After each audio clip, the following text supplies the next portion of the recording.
Hi there, everyone. I'm Ashley Billington, and welcome into the Campfire. This week, we are breaking down 14-6A. And first up, we have our film session.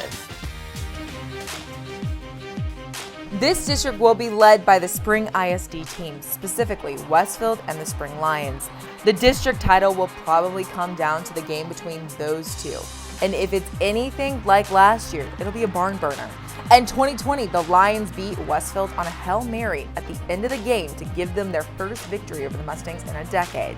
In 2021, the Lions returned 18 starters, including quarterback Bishop Davenport and wide receiver Travis Sims. Jeffrey Foster and Braylon Jones return as Spring looks to have one of the best defenses in Houston. Westfield also returns a big-time quarterback in Cardell Williams, and Rodney Smith will be in the backfield. You know the Mustangs are looking for revenge against Spring, so mark that game down on your calendars. The last team from Spring, Decaney, should have a ton of firepower as well. They gave Bridgeland all they could handle in a 4-overtime playoff thriller last year, and hope to be back in contention next year. Eisenhower returns dual-threat quarterback Ryan Niblett, who had a solid sophomore campaign in 2020. Aldine Davis, MacArthur, and Nimitz should all challenge Eisenhower for that last playoff spot. They all return second-team district defensive players and should help them stay in games until their offense catches up. Aldine was winless last year and probably will struggle to pick up a win this year as well.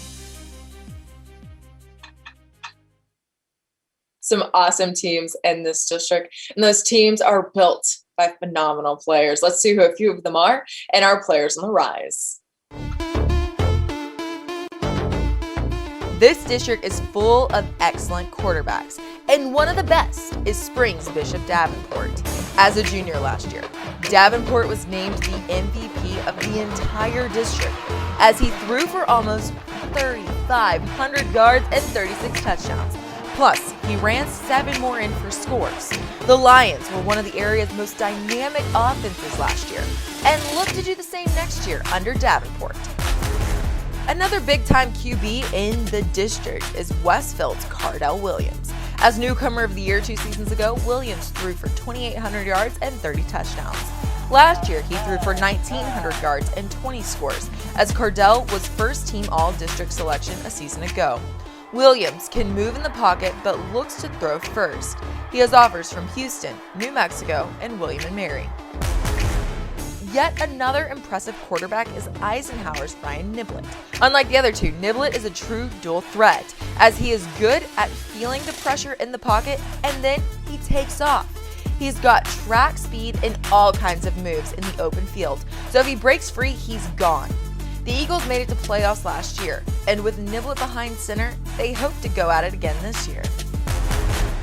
On defense, Spring's Braylon Jones will be hard to block in 2021. The Lions return a lot on defense, but Jones will be someone to be accounted for by opposing offensive coordinators. Jones was co-defensive MVP of the district last year, as he had 55 tackles, a sack, and a couple of forced fumbles.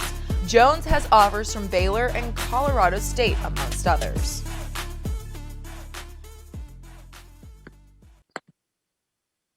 Some really awesome players in District 14-6A, and we bring in one of the men who helped shape these young men in our Media Day segment as the Spring head coach Trent Miller joins us.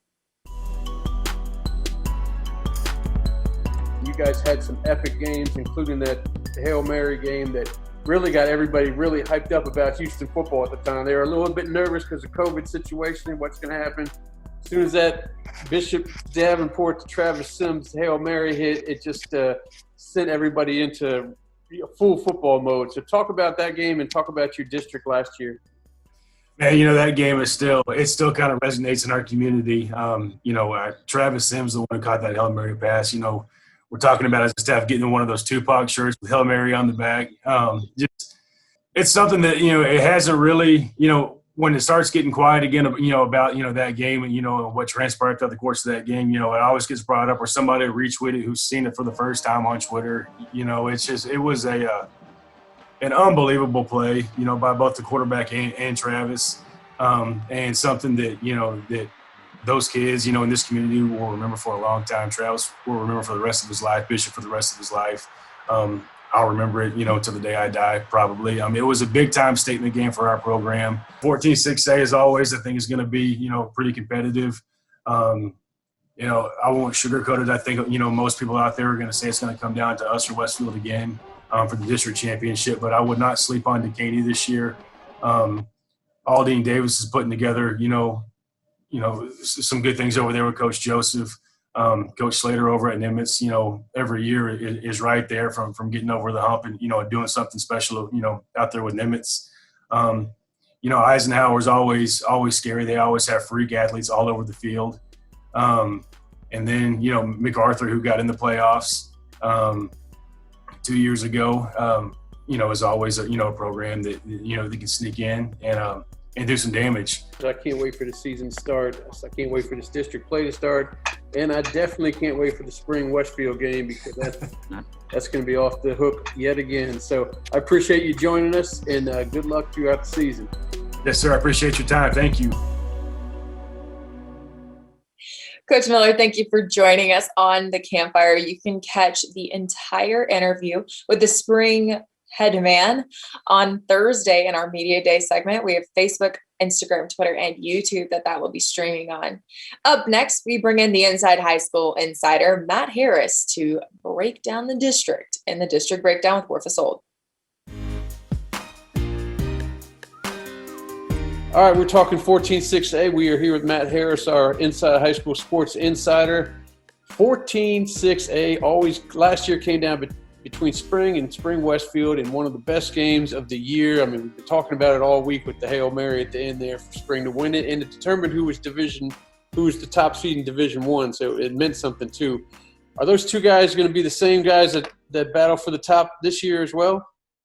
Yeah, I would absolutely think so.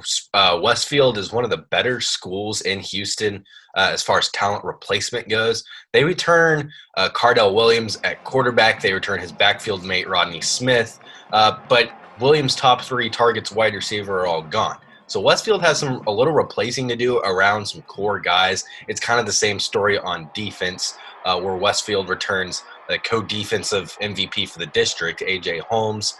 They return some other guys on defense, but they also lose some talent. So they're going to have a little talent replacement to do there. But as we've seen over the years, Westfield's really good at winning district championships. So as far as their talent replacement goes, they do that at a very high level, and they return players at important positions like quarterback. And then you look at Spring, man. Spring returns an embarrassment of riches. They lose some really good wide receivers in Alden Bradley and Vincent Bass, but they return some good ones as well, including guys like Travis Sims, Isaiah Johnson that made all district teams. They return Myron Carter in the backfield, and obviously Bishop Davenport at quarterback after that miracle Hail Mary that gave Spring its first district title in quite a while, their first win over their rivals in Westfield in, I think it was 9 years. So next season's shaping up to be pretty good between those two once again at the very top of 14-6A. I can't wait for that Spring Westfield game. I know you'll be checking it out as well. I appreciate you joining us, and we're going to talk a little 15-6A next week. Yes, sir. Matt, thank you so much. Great insight as always. I genuinely cannot wait for that Spring versus Westfield rematch. It's going to be so interesting. Maybe it'll end on a Hail Mary once again. That's all we have for this week's episode of The Campfire. Thank you for watching. Next week, we'll be breaking down 15-6A, and we will have a ton of content coming towards you on our social media accounts. We've got Facebook, Instagram, Twitter, and YouTube. Until next time, I'm Ashley Billington, and thanks for watching The Campfire.